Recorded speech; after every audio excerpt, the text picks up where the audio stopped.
శ్రీ వెంకటరమణ గోవింద గోవింద. శ్రీ సీతారామ గోవింద గోవింద. శ్రీరామనవమి వచ్చిందంటే చాలు రాముల వారిని చరాచర జగత్తంతా కూడా స్మరిస్తుంది కదా. రాముడు అనగానే సీతమ్మవారు, సీతమ్మవారు అనగానే లక్ష్మణుడు, లక్ష్మణుడు అనగానే ఆంజనేయ స్వామి ఖచ్చితంగా గుర్తుకొస్తాడు కదా. రాముడు గుడి లేని ఊరు కూడా లేదు, ఆంజనేయ స్వామి వారి గుడి లేని ఊరు కూడా లేదు. చాలా మంది కూడా నన్ను అడుగుతుంటారు, చాలా మంది కూడా ఏ విధంగా అంటే, పంతులు గారు శివుడి ముందర నందీశ్వరుడు ఉంటారు కదా, అలాగే రాముల వారి గుడి ముందర ఆంజనేయ స్వామి వారు ఉంటారు, వెంకటేశ్వర స్వామి గుడి ముందర గరుత్మంతుడు ఉంటారు కదా. వీళ్ళందరూ కూడా భక్తికి ప్రాధాన్యత, వాళ్ళు వరాలు పొందారు అనమాట.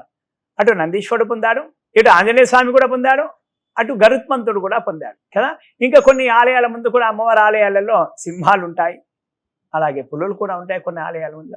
అలాగే సుబ్రహ్మణ్య స్వామి అంటే నెమలి ఉంటుంది, గణపతి అంటే ఎలక ఉంటుంది, అలాగే అయ్యప్ప గుడి ముందర కూడా పులి ఉంటుంది, అలాగే ఆంజనేయ స్వామి ఆలయం ముందర ఒంటె ఉంటుంది.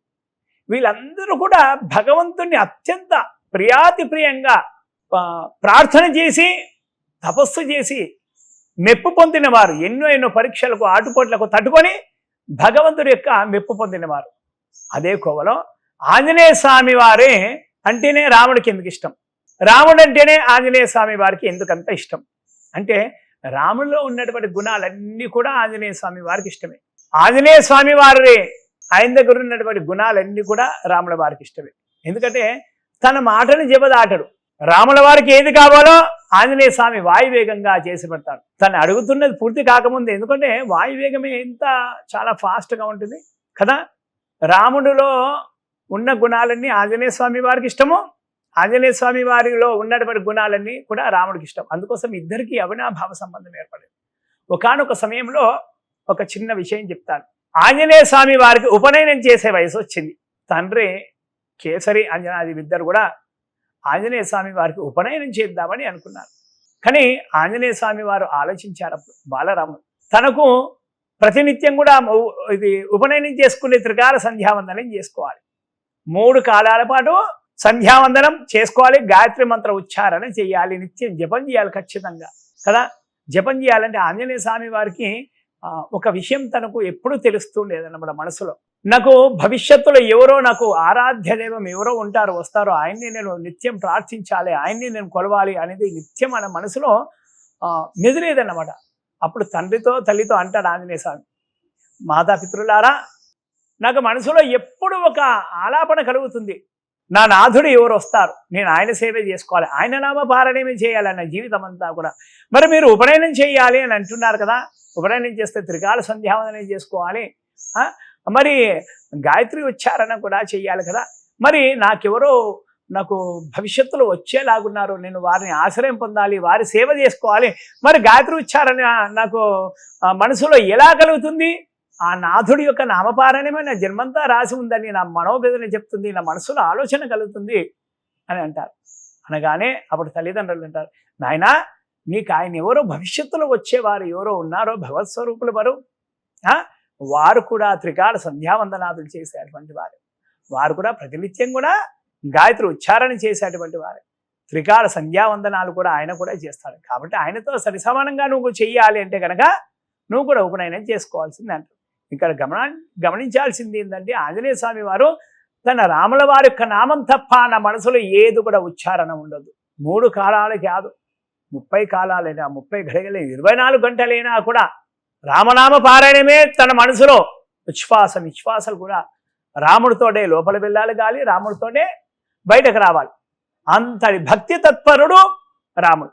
రాముడు ఎందుకు నచ్చాడు అనంటే, రాముడు తను అడవులోనే కదా సీతమ్మ వారిని వెతుకుతుంటేనే ఆంజనేయ స్వామి వారు దర్శనమిస్తారు, ఆంజనేయ స్వామి వారి యొక్క కలయిక కూడా కలుగుతుంది కదా. ఆంజనేయ స్వామికి అక్కడ నచ్చింది ఏంటంటే, భార్య కోసము రాముడు పడుతున్నటువంటి తపన. మనం చాలా మంది కూడా పెళ్లిళ్ళు చేసుకుంటాం, పెళ్లిళ్ళు చేసుకున్నప్పుడు పెళ్లిళ్ళు ఎన్నో వాగ్దానాలు ఉంటాయి.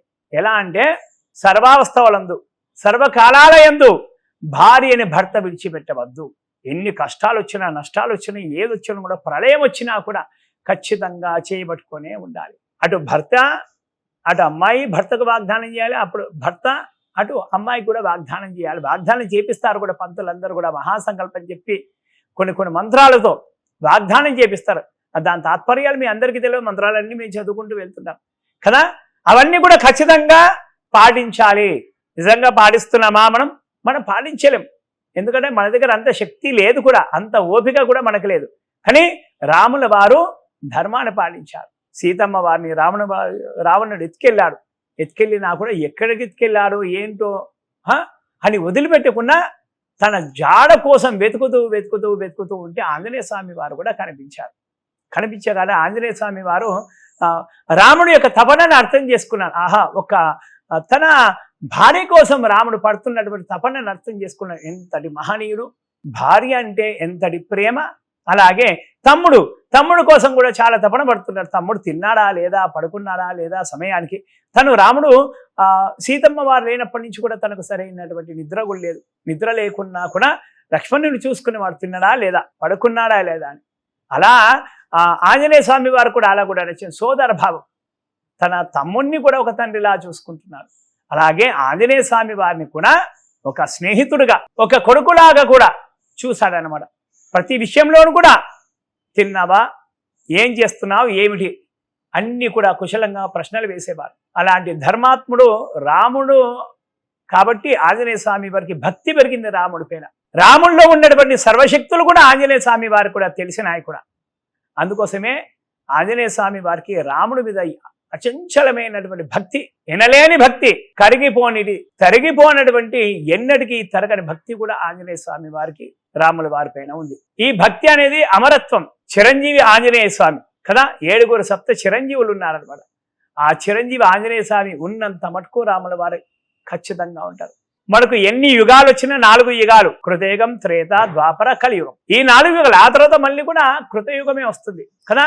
ఈ ఎన్ని యుగాలు మారినా కూడా సూర్యచంద్రుడు అస్సలు కూడా మారరు కదా. ఈ యుగాలన్నీ కూడా మారినా కూడా ఆంజనేయ స్వామి వారికి రాముడి పైన భక్తి అనేది అస్సలు కూడా మారదు. ఎందుకంటే ఆంజనేయ స్వామి చిరంజీవి. ఆంజనేయ స్వామి వారికి గుండెలు చీల్చినా కూడా రాముల వారు, సీతమ్మ వారు కూడా ఖచ్చితంగా కనిపిస్తారు. అంత అచంచలమైనటువంటి భక్తి.